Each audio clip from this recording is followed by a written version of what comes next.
in some very important key points of NCERT and some previous year questions. NCERT 12th, chapter number 2, that is sexual reproduction in flowering plants. At the page number 19, NCERT states that as we look at the diversity of structure of the inflorescence, flowers and floral parts, shows an amazing range of adaptations to ensure formation of the end products of sexual reproduction, the fruits and seeds.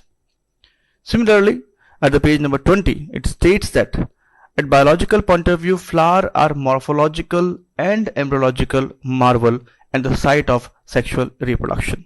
चलिए समझते हैं NCERT क्या कहना चाहती है। अगर हम यहाँ पर फ्लावर के स्ट्रक्चर को ऑब्जर्व करें तो यहाँ पर अवेलेबल हर एक appendage, sepal, petal, स्टेमन, carpel, they all are modified leaves. Carpel and stamens are modified in such a way that they are respectively producing megaspore and microspore. Those further produces female and male gametophyte, and they are modified in such a way that they can produce fruit and seed after fertilization. As you can see, anther जहां पर की microspore बनेंगे जो कि बाद में pollen grain का formation करते हैं। During pollination they will reach to the stigma. यहाँ पर जर्मिनेशन के बाद मेल गैमेट पहुंचेंगे और जाकर के ओव्यूल में अवेलेबल फीमेल गैमेटोफाइट में प्रेजेंट एग सेल को फर्टिलाइज करेंगे। After fertilisation ovary will transform or develop into fruit and ovule will produce seed. So these leaves, microsporophyll and megasporophyll, are modified in such a way that they can produce the end product of sexual reproduction, that is the fruit and seed. और इस सब कुछ को achieve करने के लिए अगर हम देखें तो यहाँ पर अवेलेबल थैलेमस जो कि एक मॉडिफाइड स्टेम है जहाँ पर की एपिकल मेरिस्टेम कंडेंस हो जाता है और यहाँ पर नोड इंटरनोड एक दूसरे के पास पास में अवेलेबल हैं. लीव्स मॉडिफाइड हैं तो मॉर्फोलॉजिकल मार्वल हुआ. सिमिलरली यहाँ एम्ब्रियो प्रोड्यूस होने को लेकर के काफ़ी सारे अडाप्टेशन हैं. एम्ब्रियो का डेवलपमेंट भी काफ़ी कॉम्प्लेक्स है. So we can also say that they are embryological marvel as well. NCERT at the page 21 describe about the structure of microsporangium and about its development. अगर हम एक टिपिकल एंथर के transfer section को observe करें तो हम देखते हैं कि यहाँ पर 2 लोब्स हैं और हर एक लोब में 2 माइक्रोस्पोरेंजिया होती हैं और माइक्रोस्पोरेंजिया 4 वॉल से सराउंडेड है. एपिडर्मिस, एंडोथीसियम, मिडल लेयर और टेपिटम बाहर से अंदर की ओर. और सबसे सेंटर में माइक्रोस्पोर मदर सेल्स यहाँ पर प्रेजेंट होती हैं या कह लीजिए कि यहाँ पर स्पोरोजेनस टिश्यू प्रेजेंट होता है. Microspore mother sales further develop करके माइक्रोस्पोर का फॉर्मेशन करती हैं जो कि पोलन ग्रेन के फॉर्म में डेवलप हो रहे होते हैं. Now at due course of development जब यहाँ पर पोलन ग्रेन बन जाते हैं तो हर एक माइक्रोस्पोरेंजियम के अंदर पोलन ग्रेन बनने के साथ ही इनके बीच में जो स्ट्रायल टिश्यू है वो डिजेनरेट करता है और दोनों ही माइक्रोस्पोरेंजियम मिलकर के एक पोलन सेक का फॉर्मेशन कर देते हैं. इस वक्त यहाँ पर मिडल लेयर और टेपिटम प्रेजेंट नहीं है. एंडोथीसियम और एपिडर्मिस ही होती हैं. एंडोथीसियम डिसेंस में हेल्प करती है और पोलन ग्रेन स्टोमियम वाले रीजन से बाहर निकल करके आ जाते हैं. अगर हम डेवलपमेंट की प्रोसेस में न्यूट्रिशन के देने की बात करें तो मिडल लेयर और टेपिटम न्यूट्रिशन प्रोवाइड कर रहे होते हैं. टेपिटम जो कि शुरुआत के अंदर यूनिन्यूक्लिएटेड होती है, बाद में बाई न्यूक्लिएटेड सेल से मिलकर के बनी होती है. इस प्रोसेस के लिए यहाँ पर फ्री न्यूक्लियर डिविजन्स होते हैं जिस वजह से ये बाई न्यूक्लिएटेड हो जाती है. तो हम कह सकते हैं कि टिपिकल एंथर जो है वो टेट्रास्पोरेंजिएट होता है, लेकिन एट मैच्योरिटी यहाँ पर एक लोब की दोनों ही माइक्रोस्पोरेंजिया फ्यूज करके पोलन सेक का फॉर्मेशन कर देते हैं. तो मैच्योर एंथर में 2 पोलन सेक नजर आते हैं. NCERT at the page 23 states about the structure of pollen grain और वहाँ पर कहा गया है कि the exine exhibits a fascinating array of patterns and design. ये fascinating patterns और arrays जो हैं ये exine में स्पोरोपोलिन के डिपोजिशन के various patterns हैं या यूँ कह लीजिएगा कि different patterns में स्पोरोपोलिन के डिपोजिशन की वजह से ये वेरियस पैटर्न्स या अरेज का फॉर्मेशन होता है। स्पोरोपोलिन काफ़ी हार्ड स्ट्रक्चर है जो कि यहाँ पर एग्जाइन को करेक्टरिस्टिक हार्डनेस प्रोवाइड करता है, जो कि पोलन ग्रेन को प्रोटेक्शन प्रोवाइड करने का काम करता है। इसी स्पोरोपोलिन की बनी हुई एग्जाइन की वजह से इनके जो फॉसिल्स हैं काफ़ी लंबे टाइम के लिए प्रिजर्व रह पाते हैं। यहाँ पर एनसीईआरटी जर्म पोर के फंक्शन के बारे में भी पूछती है। जर्म पोर का फंक्शन हम पोलन ट्यूब के फॉर्मेशन से ले सकते हैं, या यूं कह लीजिए कि जर्म पोर से पोलन ट्यूब का फॉर्मेशन होता है। NCERT at the page 25 and 26 states that ovules generally differentiate a single megaspore mother cell or MMC in the micropylar region of the nucellus। अगर हम एक टिपिकल ओव्यूल के स्ट्रक्चर को observe करें तो यहाँ पर डिप्लॉयड सेल्स से मिलकर के बना हुआ न्यूसेलस प्रेजेंट है। यहाँ पर अवेलेबल कोई एक सेल जो कि माइक्रोपाइलर एंड की ओर होती है, वो अपने आसपास की दूसरी सेल से डिफ्रेंशिएट होकर के मेगास्पोर मदर सेल्स की तरह काम करना शुरू कर देती है। इट मीन्स दैट कि वो अब मियोसिस करेगी और 4 मेगास्पोर का फॉर्मेशन करेगी। NCERT at the page 28 states that Clistogamous flowers produce a short seed set even in the absence of pollinators. It means that in some plants such as Viola, Oxalis and Camelina, they have Clistogamous flowers. Flowers those who do not open. These flowers remain closed lifelong and pollination takes place within these closed flowers, and for pollination they do not need any kind of pollinating agent. So in absence of these pollinators, pollination takes place, leading to fertilization and thus leading to formation of seed and fruit as well. NCERT at the page 34 states that endosperm development precedes embryo development and asks why। इसके पीछे जो reason है वो page number 35 पर state किया गया। कहा गया कि most zygotes divide only after certain amount of endosperm is formed. Zygote में डिवीजन तभी होता है जब एक अमाउंट ऑफ एंडोस्पर्म बन चुका हो। यह एक तरह का अडाप्टेशन है जिससे कि डेवलप होते हुए एम्ब्रियो को न्यूट्रिशन मिलने की अश्योरेंस मिल सके कि हाँ अब जाइगोट जब डिवाइड करके एम्ब्रियो बनाएगा तो गारंटी है कि उसे न्यूट्रिशन मिलेगा। ये फर्दर डेवलपमेंट के लिए होने वाला एक जरूरी और अच्छा अडाप्टेशन है। NCERT at the page 38 and 39 states that many citrus and mango varieties, some of the nucellar cells surrounding the embryo sac start dividing, protrude into the embryo sac and develop into embryos. In such species, each ovule contains many embryos. Occurrence of more than one embryo in a seed is referred as polyembryony. If you see in typical ovule, this is an embryo sac और जो उसको surround करती हुई nucellus की sales हैं ये divide करके embryo का फॉर्मेशन करना शुरू कर देती हैं और ये एम्ब्रियो प्रोट्रूड करके एम्ब्रियो सैक में आ जाते हैं और इस वजह से बनने वाले सीड में अब कई सारे एम्ब्रियो होंगे। Phenomena is referred as polyembryony. My dear, to explain some very important key points of NCERT and some previous year questions. Given question here asks that what would be the number of chromosomes of the hyaluron cells of a plant with 42 chromosomes in its root tip cells. If we see here, the values are given for root tip cells and root tip cells are diploid. So 2n is equals to 42 and n comes out to be 21. And as we know, hyaluron cells are triploid. So by putting the value 21 here in 3n, we find it is to be 63 actually. So answer goes number 2, 63.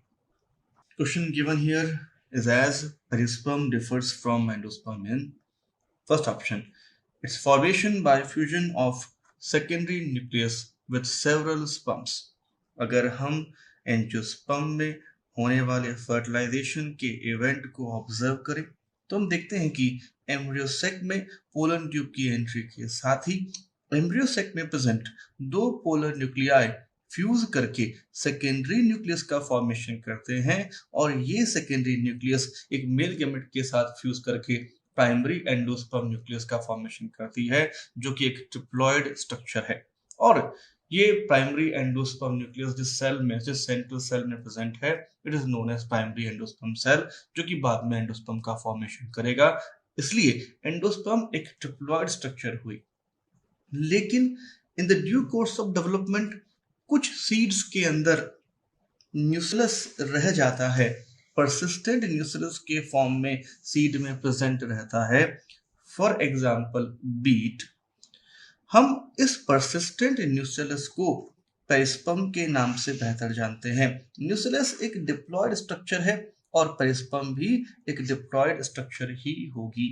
That's why first option के होने की possibility for difference हम rule out करते हैं। Second, being a haploid tissue, as I told you, जो perisperm होता है वो एक डिप्लॉयड टिश्यू होता है, न कि haploid tissue. So option number 2 के होने की पॉसिबिलिटी को भी हम रूल आउट करते हैं। Number third option, having no reserve food, nucleus में रिजर्व फूड प्रेजेंट होता है, ये डिफरेंस का मैटर नहीं है। Number fourth option, being a diploid tissue, अगर हम पेरिस्पर्म को देखें तो वो डिप्लॉयड है और एंडोस्पर्म जो है वो एक ट्रिप्लॉयड स्ट्रक्चर है। That's why I can say perisperm differs from endosperm in being a diploid tissue. So answer goes fourth. Thank you. Question given here asks that which one of the following may require pollinators but is genetically similar to autogamy? First is xenogamy. If we see in a plant, यहाँ पर available flower के anther से pollen grain निकलते हैं और उसी species के दूसरे प्लांट के फ्लावर की सिग्मा पर पहुंचते हैं। Phenomena is known as xenogamy और क्रॉस पॉलिनेशन। इस प्रोसेस में एक प्लांट के मेल गैमेट दूसरे प्लांट के फीमेल गैमेट से फ्यूज करते हैं। Number 2 is apogamy. एपोगैमी एक प्रोसेस है जिसमें कि गैमेटोफाइट से स्पोरोफाइट का फॉर्मेशन होता है बिना फर्टिलाइजेशन के। इस इवेंट में यहाँ पर एम्ब्रियो सेक में प्रेजेंट एंटीकोडल सेल्स सीधे एम्ब्रियो का फॉर्मेशन कर दें या सिनर्जिड्स ही एम्ब्रियो का फॉर्मेशन कर दें। Phenomena is known as apogamy. एक बात और यहाँ पर ध्यान देने की है कि अगर एग सेल बिना फर्टिलाइजेशन के अगर एम्ब्रियो का फॉर्मेशन कर देती है, phenomena is known as parthenogenesis. Number third is cleistogamy. Cleistogamy एक अडेप्टेशन है ऑटोगैमी के लिए, इसमें कि फ्लावर्स ओपन नहीं होते, वो हमेशा बंद रहते हैं। फॉर एग्जांपल कोमेलाइना, वियोला और ऑक्सैलिस। नंबर फोर्थ, ये हमारा आंसर हो सकता है जिक्नोगैमी। जिक्नोगैमी एक इवेंट है जो कि ऑटोगैमी की तरह ही है, यहाँ पर लेकिन पॉलिनेटिंग एजेंट की रिक्वायरमेंट होती है। चलिए बात को समझते हैं। अगर हम यहाँ पर एक बाइसेक्सुअल फ्लावर को देखें तो यहाँ पर प्रेजेंट इसके एंथर से पोलन ग्रेन निकलते हैं और उसी फ्लावर की स्टिग्मा पर पहुंचते हैं। Phenomena is known as autogamy. अगर इस फ्लावर की पोलन ग्रेन इसी प्लांट पर अवेलेबल दूसरे फ्लावर की स्टिग्मा पर पहुंच जाए, phenomena is known as geitonogamy. अगर हम इन दोनों ही इवेंट को ऑब्जर्व करें तो इन दोनों ही इवेंट के अंदर एक ही प्लांट के मेल गैमेट उसी प्लांट के फीमेल गैमेट से फ्यूज हुए हैं, लेकिन ऑटोगैमी के इस पॉलिनेशन के इवेंट को पूरा होने के लिए किसी पॉलिनेटिंग एजेंट की रिक्वायरमेंट नहीं, लेकिन हाँ जिक्नोगैमी के अंदर क्योंकि पोलन ग्रेन का माइग्रेशन हुआ है एक फ्लावर से दूसरे फ्लावर के लिए, इसलिए जिक्नोगैमी को रिक्वायरमेंट होगी पॉलिनेटिंग एजेंट की, पॉलिनेटर्स की। सो आंसर गोज फोर्थ, यानी कि हम कह सकते हैं कि जिक्नोगैमी और ऑटोगैमी जेनेटिकली सिमिलर है, लेकिन जिक्नोगैमी को पूरा होने के लिए पॉलिनेटिंग एजेंट की रिक्वायरमेंट होती है। Question given here is as coconut water from a tender coconut is first degenerated nucellus, no. First immature embryo, no it is not.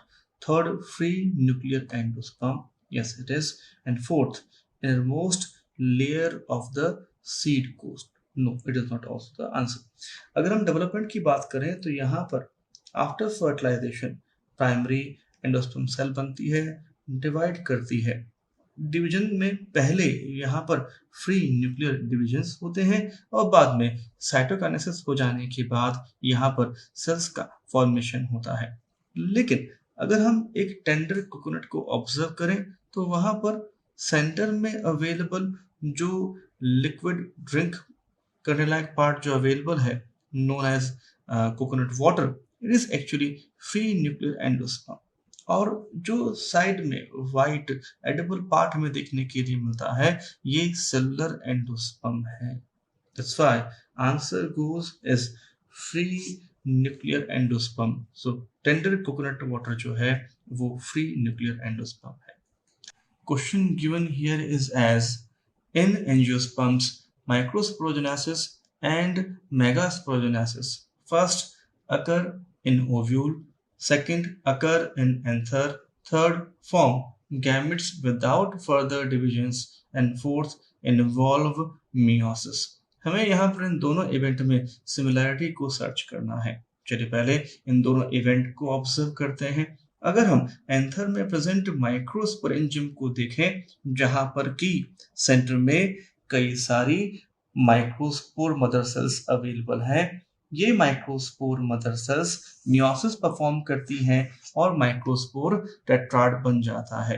Phenomena is known as microsporogenesis. यहाँ पर बनने वाले microspore further divisions करते हैं, development करते हैं और एक मैच्योर मेल गैमेटोफाइट का फॉर्मेशन हो जाता है जो कि 3 सेल से मिलकर के बना है और इसमें 2 मेल गैमेट प्रेजेंट है। It mean it also require divisions to occur. On the other side अगर हम देखें तो मेगास्पोरोजेनेसिस के इवेंट ओव्यूल में होता है। यहाँ पर कोई एक न्यूसेलस की सेल जो कि माइक्रोपाइलर एंड की ओर होती है मेगास्पोर मदर सेल के फॉर्म में डिफरेंशिएट करती है, अब मियोसिस करेगी और 4 मेगास्पोर का फॉर्मेशन हो जाता है। Phenomena is known as megasporogenesis. इनमें से 3 मेगास्पोर डिजेनरेट होंगे। अगर हम इन दोनों ही इवेंट को कंपेयर करके देखें तो दोनों ही इवेंट ओव्यूल में नहीं हुए, दोनों ही इवेंट एंथर में नहीं हुए। Third option form gametes without further division, दोनों ही इवेंट में डिविजन्स हुए हैं। सो फोर्थ ऑप्शन इन्वॉल्व्स मियोसिस, हाँ दोनों ही इवेंट में माइक्रोस्पोरोजेनेसिस में भी और मेगास्पोरोजेनेसिस में भी दोनों में ही मियोसिस होता है। तो ये बात इन दोनों में सिमिलरिटी को इंडिकेट करती है। That's why our answer is fourth, involve meiosis. Question given here is as in majority of angiosperms, first option, reduction division occurs in the megaspore mother cell. If we see the structure of a typical ovule, we observe a cell toward micropylar end in nucellus differentiate into megaspore mother cell. It further undergo sporic meiosis and produce 4 megaspore. So option number 1 is right. Reduction division takes place or occur in the megaspore mother cell. Let's see the next 3 options as well. Second option, a small central cell is present in the embryo sac. Embryo sac में एक large central cell होती है, small cell नहीं। Number third option, the egg cell or egg has a filiform apparatus नहीं, filiform apparatus synergids के साथ हैं तो ये ऑप्शन भी रॉन्ग हुआ। And fourth option, there are numerous antipodal cells. No, in typical embryo sac अगर हम देखें तो हमें 3 एंटीपोडल सेल्स देखने के लिए मिलती है, न कि numerous antipodal sales. So answer here goes is first, in majority of angiosperms reduction division occurs in the megaspore mother cells. Question given here is as a dioecious flowering plant prevents both. First we understand what is a dioecious plant. A plant which contain flowers of one sexuality only, either it will have a staminate kind of flower or it will have pistillate kind of flower. इस case में अगर देखा जाए तो एक plant जिसके पास की male flower exist करते हैं, यहाँ से पोलन ग्रेन रिलीज होकर के दूसरे प्लांट जिसके पास की पिस्टिलेट फ्लावर्स एग्जिस्ट करते हैं कि स्टिग्मा पर पहुंच जाता है। Phenomena is known as xenogamy. यहाँ पर ऑटोगैमी और जिटोनोगैमी दोनों ही प्रिवेंट होते हैं। So answer goes with first, autogamy and geitonogamy are prevented in a dioecious flowering plant. But for understanding of remaining option, we need to see these two events also. In monoecious plant, जहां पर कि एक ही plant पर male और female flower दोनों ही exist करेंगे, but these flowers are unisexual, तो यहाँ पर भी अगर हम देखें तो ऑटोगैमी नहीं हो पाएगी, यहाँ पर भी जीनोगैमी और जिटोनोगैमी पॉसिबल है। लेकिन अगर ऐसे प्लांट जिनके ऊपर की बाइसेक्सुअल फ्लावर एग्जिस्ट करते हैं, यहाँ ऑटोगैमी भी पॉसिबल है, जिटोनोगैमी भी पॉसिबल है और जीनोगैमी भी एग्जिस्ट कर सकती है। All three possibilities are here. Thank you very much.